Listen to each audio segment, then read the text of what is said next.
there, this is Jeremiah Taylor. Welcome back to my YouTube channel. Today I want to talk to you guys about something that you probably would never expect to hear coming from my mouth, but I think it's important. I think it is important. And if you clicked on this video, you're probably looking for reasons why you should not buy a house. So that is what I'm going to provide with you guys today. Reasons why you should not buy a house. Reason number one is if you, one, do not have the money for a down payment, or two, do not have cash, just liquid cash to play with in this market. So if you don't have a down payment, then you're you need to start saving for one. If you don't have the cash to play with this market, play in this market and really be competitive with your offer, then you probably shouldn't buy a house right now, because it's hard already for people who have the money, $10,000, $20,000, $30,000 in addition to their closing costs and their down payment. So if you don't have any extra cash to play with, then you probably should just hold off and wait until the market gets a little less aggressive and a little bit more, until it flips to become a buyer's market. Let's just take a pause. If you have poor credit being below 620. If you don't have a credit score of at least 620, it's going to be a little bit more difficult to get a loan, get a pre-approval letter. It's possible. I've worked with people who have done it, and you can go out and do it today. But again, in this market, it's very competitive. And if there's someone, for example, if you get, an FHA loan, you and the person who has a conventional Freddie Mac, Fannie Mae loan, if you guys have the same kind of offer, but theirs is conventional, they're gonna go with the conventional over the FHA loan. So in most cases, some cases people don't care, but in most cases, people are going to want that conventional loan. So if you have a poor credit score below 620, I'd say work on paying off your debt, work on consistent payment, work on building your credit score. If you have a high debt ratio, it's probably not a good time for you to buy a house.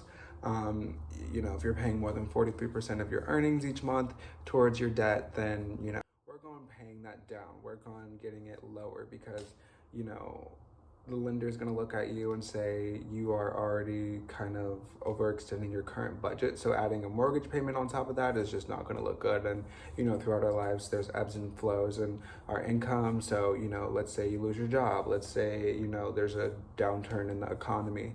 What are you going to do when you're already maxed out, So you should probably work on paying that down before you take on a really big responsibility.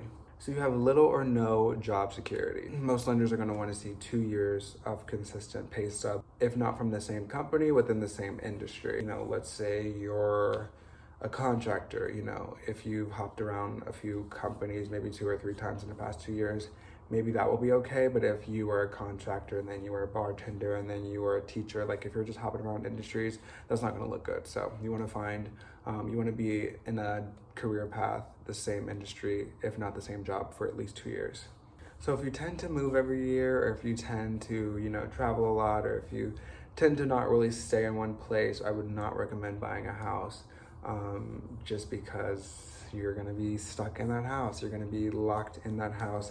Again, there's ways around it. You could rent out your home. You could do an Airbnb situation. But if, you don't want to have to deal with the business and the logistics of all that, and just someone being in your home for a period of time when you're not there, then, maybe renting is not for you. If you're not really settling down, you're not looking to be in one place forever, then I definitely would recommend you not purchasing a house, because once you're in it, and you can sell it. But if you don't find yourself being there for a long period of time, or if you don't see, rent being a landlord is something you're interested in, then I would not recommend you purchasing a house. So, if you aren't willing and able to deal with the emotional roller coaster that it is right now, being a buyer in the seller's market, I've had buyers who have put in offers on dozens of homes, and I personally haven't, but like there's people who have made dozens of offers on multiple homes, and they're missing out and they're losing on all of these bids. So it's like, if you aren't emotionally stable enough to like go and find your dream home and then lose out on it time and time again,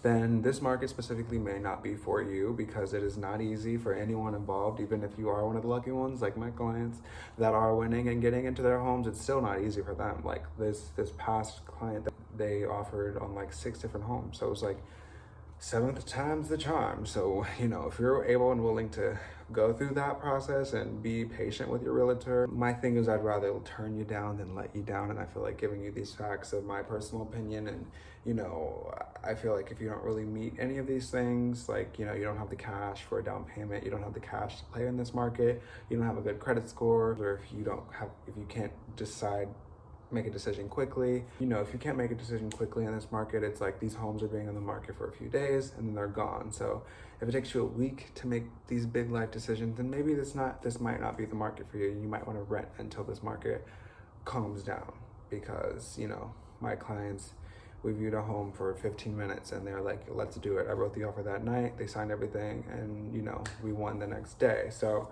it's a very quick turnaround. So that's just my personal opinion. By all means, all of this can be done if you don't meet these criteria.